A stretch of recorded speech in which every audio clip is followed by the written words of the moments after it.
the unheard cries of women. Owing to the very essence of their boundless compassion and selfless devotion, women find themselves bound in the chains of dependence upon those they hold dear. Their love is pure, unconditional, and unwavering. Yet it is this very love that becomes their silent burdener, lifelong surrender to the will of others. And yet, this same virtue, so deeply revered, often stands as a formidable obstacle to their own security and well-being. A woman, in her innate nature to nurture and sacrifice, loses herself in the service of others. Her joys, her sorrows, her very existence woven into the fabric of those she cherishes leave little space for her own freedom. Thus, she remains ensnared in an eternal cycle of duty, where her giving is abundant, but the reciprocation, scarce. The essence of self-preservation must understand that selfishness is but a natural instinct, a primal force embedded within all living beings to safeguard their very existence. Without it, one is akin to a traveler lost in the abyss of darkness, stripped of even the faintest glow of light. Selfishness is often deemed crude, rigid, unkind, and narrow, but bereft of it, survival itself becomes an impossible pursuit. For within this very trait lies wisdom, the wisdom to protect one's rights, to shield oneself from harm, and to ensure the preservation of life itself. Thus, a woman by herself cannot safeguard her own existence. She must rely upon a man. This is the greatest tragedy of womanhood. Unless a woman embraces the traits of a man, she cannot dispense with the need for a man. Therefore, if a woman is truly and wholly a woman, she cannot walk the path alone. She must surrender to the presence of a man who is, in every sense, wholly a man. A woman's love often stands in conflict with her own interests. The desires of men, more often than not, are desires born of self-interest. They seek power, wealth, status, and the pleasures of the flesh. And these pursuits, for them, are straightforward, attainable through direct means, unburdened by the entanglements of emotion. In contrast, the desires of a woman are selfless in nature. Yet, in pursuit of her fulfillment, she possesses no definite means of control. A man's love is different. It is a love that stems from his own existence. Even the fortune of being born into a loving family, of having a father's embrace, or the privilege of a kind deed, often arrives as mere coincidence. There is an old saying, the heart belongs to the buffalo, but the rope is held by the post. A woman, regardless of how high or low she stands in society, is seldom given the privilege of choosing whom she loves. Instead, she is the one who is chosen. She has no agency over her will, her actions, or even her livelihood. Her fate, more often than not, rests in the love of those around her, love that does not truly belong to her.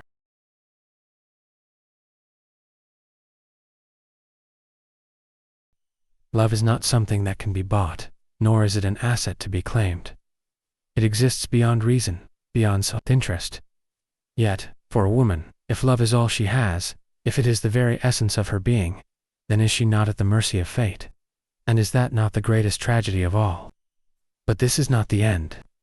The tragedy of a woman's existence does not stop at mere circumstances. To place the very core of one's life in the hands of another, in those whose desires do not mirror one's own, in those whose interests diverge from one's being, such is the inevitable fate of a woman. She is bound to a paradox most sorrowful, where her deepest longing and her rightful claim are forever in conflict, never to be reconciled. What is privilege? Is it not the accumulation of all that nourishes the self-health, wealth, fame, joy, happiness? A man chases after power, riches, prestige, beauty, and indulgence. These are the cravings of his soul, and when he grasps them, he believes he has attained fulfillment, his thirst quenched, his existence satisfied. Power grants influence, gold bestows honor, fine pleasures enhance vitality.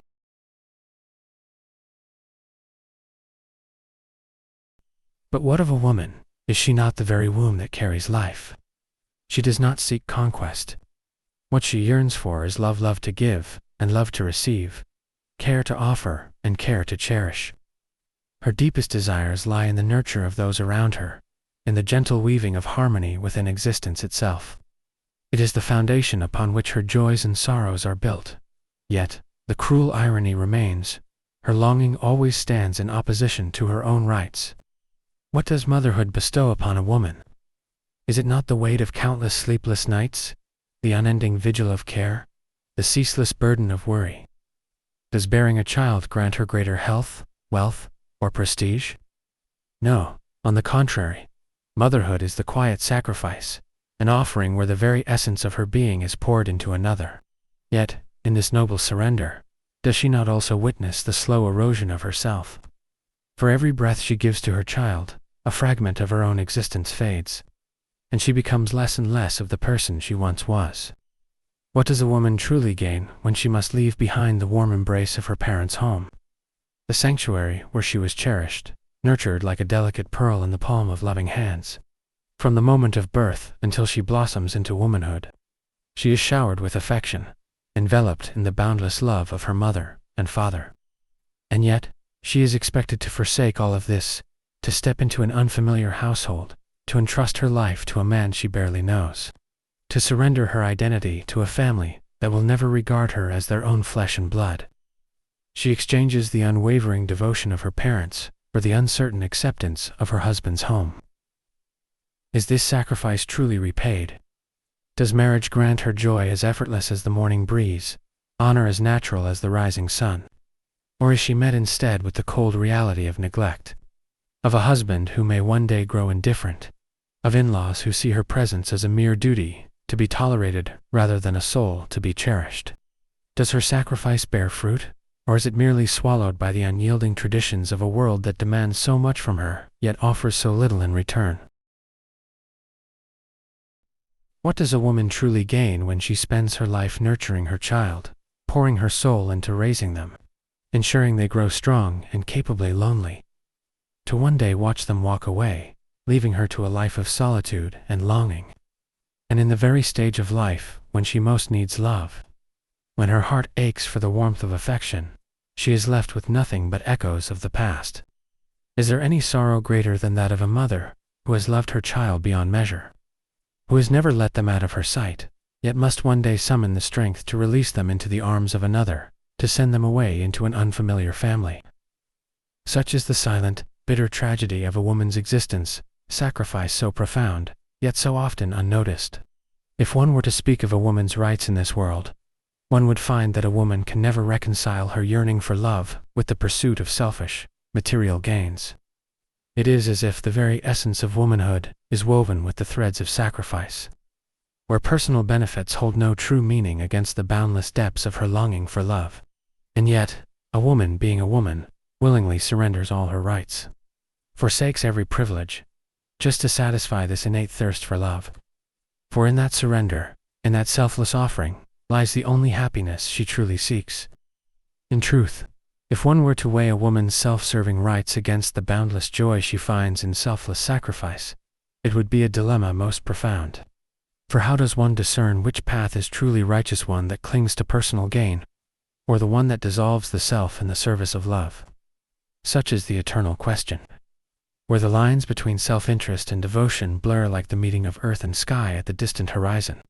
There are many women who, in pursuit of an illusory happiness, allow themselves to be swept away by the tide of self-sacrifice, suffering their very essence in devotion to the ambitions of men. They relinquish their sacred feminine spirit, the divine grace of the mother, the tender heart of a wife, and the boundless soul that yearns to love and be loved. Instead, they step onto the arduous path of power, competing for status, wealth, and recognition, seeking fulfillment in a world built for men. In modern times, women hold esteemed positions, rising to heights once thought unattainable. Yet when they have conquered their aspirations and amassed riches, gained prestige, and broken free from old constraints, why do they feel as though they have merely grasped at shadows? Amidst the resounding applause, at the peak of their worldly triumph, they suddenly realize the vanity of their pursuits. The grand illusion, the long-cherished dream of glory, once attained, leaves only an emptiness, a void where love should have been. For in the end, a woman's true happiness does not reside in palaces of gold, nor in titles carved in stone, but in the sanctuary of maternal love, in the warmth of hearts that cherish her, and in the quiet, unwavering embrace of those who truly understand the depth of her soul. Furthermore, the tribulations of a woman do not end there. Her boundless selflessness, instead of bringing harmony, often finds itself at odds, not only with her own personal interests, but with the very affections of those she holds dear. Torn between duty and desire, sacrifice and self-preservation, she must navigate a path where even love becomes a battlefield. Such is the paradox of a woman's heart, forever caught in the delicate balance between giving and losing, between surrender and selfhood. A father, a husband, a child. Each one is loved, yet each one is different in nature. Their desires, their expectations, so distinct, so often in conflict. How, then, is a mother to reconcile her love for each of her children, when their hearts pull in different directions? How is a wife, a daughter, a sister to harmonize her affections, when her devotion must be divided among parents, siblings, and the one she calls her own? To be a woman is to walk a path of endless balance, where love is not merely given, but constantly measured, weighed, and sacrificed. Those dearest to one's heart, they each seek something different from us, virtues that do not align, duties that do not overlap. A daughter, a wife, a mother, she is but one soul, yet she must embody many forms, each molded by the expectations of those she holds close. To fulfill one duty is, at times, to forsake another. To meet one demand is, perhaps, to disappoint another.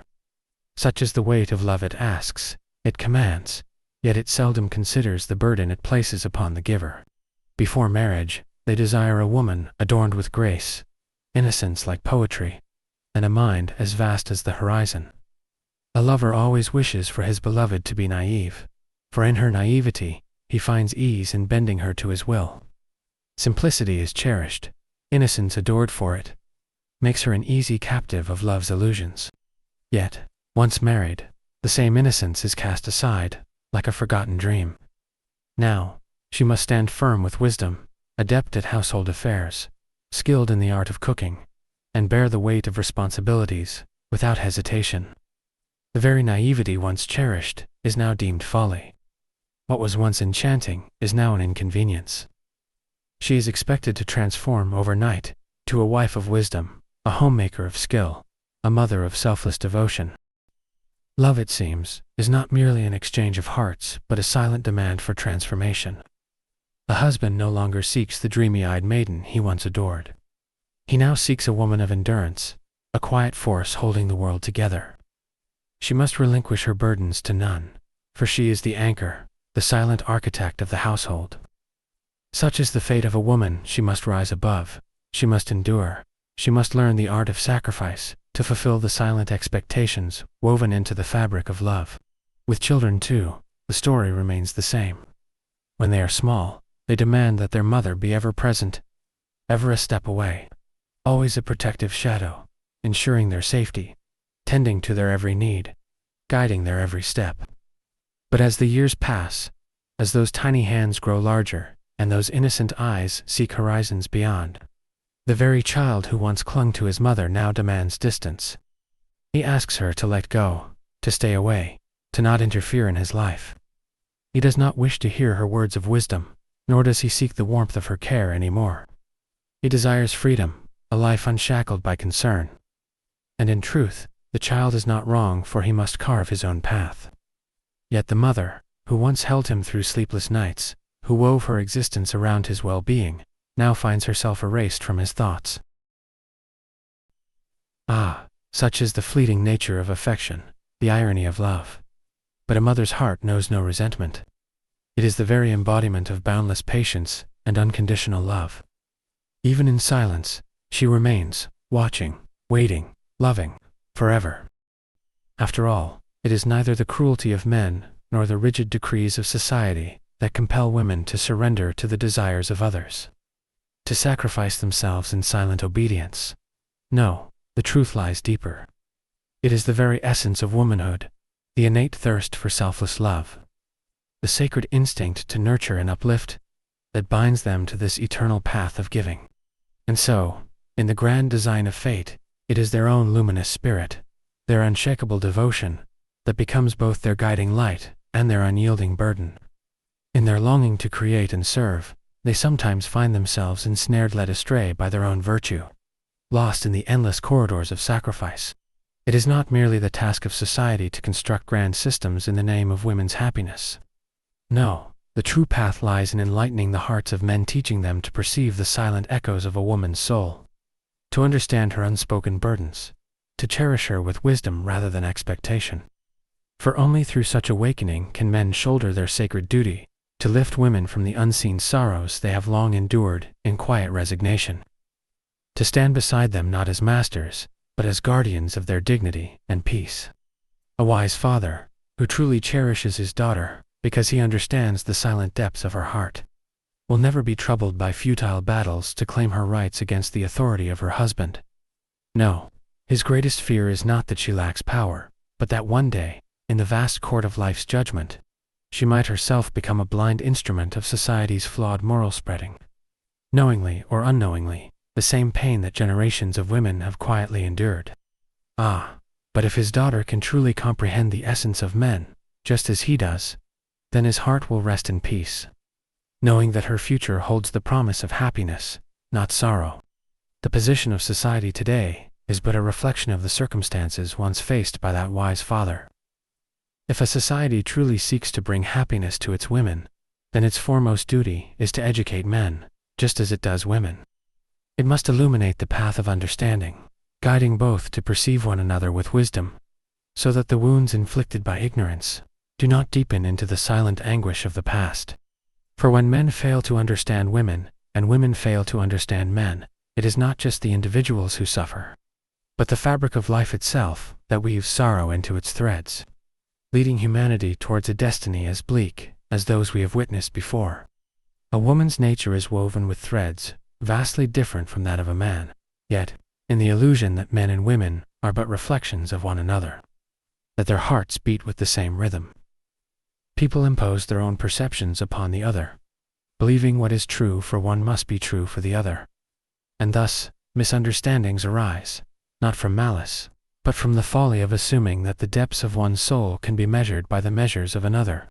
The great thinker Maurois once said, "No matter how much a man and a woman dream of an ideal marriage, no matter how deeply they are enchanted by love, and no matter how wise they may be, both must understand that living together is a journey of discovery, where two souls unravel the mysteries of each other's existence. In the beginning, when passion burns like an unquenchable fire, when hearts are intoxicated with the wine of love, and when challenges are but fleeting ripples in a vast ocean, they embrace each other's flaws as though they were virtues, seeking refuge in the illusion of completeness. But as time marches forward, as the burdens of life weigh upon both the woman and the man, they begin to drift into separate paths of thought. One day, they awaken with the unsettling realization, what I once desired in him, I no longer seek. What I once dreamed of in her now feels unfamiliar. Thus, the mind questions, was it love, or merely a mirage of longing? A man may continue to chase the illusion of his dreams, and a woman, too, may yearn for a love that exists beyond the realms of reality like a poetic vision, forever searching, forever yearning, only to find herself adrift in the boundless sky. Ah, it is only after desire has been fulfilled that the soul awakens to its own yearning, realizing the emptiness that lingers in the heart. Each person, stripped of illusion, begins searching for the essence of their true self, as if longing to return to the core of their being. But alas, at that very moment, they find themselves once again engulfed in solitude. The warmth they once sought in each other's embrace has vanished like mist at dawn, and now, they stand as strangers upon the same path to distant souls, unable to truly comprehend one another anymore. And so, when the sweet intoxication of the honeymoon has faded, the tide of passion withdraws, leaving behind the barren shores of routine and disillusionment. What was once a fiery embrace now cools into the simmering embers of mere coexistence. They are no longer the perfect halves of a destined union, but rather two souls bound together, yet misaligned in parts. Understanding slips away, and in its place remains only a distant affection, just enough to endure the monotonous days ahead. Gide reflects upon this, saying, "Behold, the paradox of human nature. though they continue to walk the same path of life, still calling it love, still sharing the same roof, yet, in truth, they are no different from two estranged nations, bound by fate, but separated by invisible borders. Yet, at times, the matter turns graver still. From mere misunderstanding, the journey of husband and wife spirals into the abyss of resentment. And what once blossomed as love, now mutates into concealed animosity. In the end, to claim that their souls do not love each other would be a falsehood. Their suffering, their silent agony, is not born of indifference, but rather of a love too deep, so deep that it remains unexplored, uncomprehended.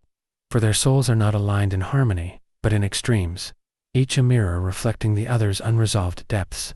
Only when the veils are lifted, only when each heart dares to witness the other in its raw, unguarded essence, can the pursuit of true happiness together become more than a fleeting illusion. Do not miss Chapter 5, The Selfless Emotions of a Woman's Soul, arriving tomorrow. Let your heart be prepared to embrace its wisdom.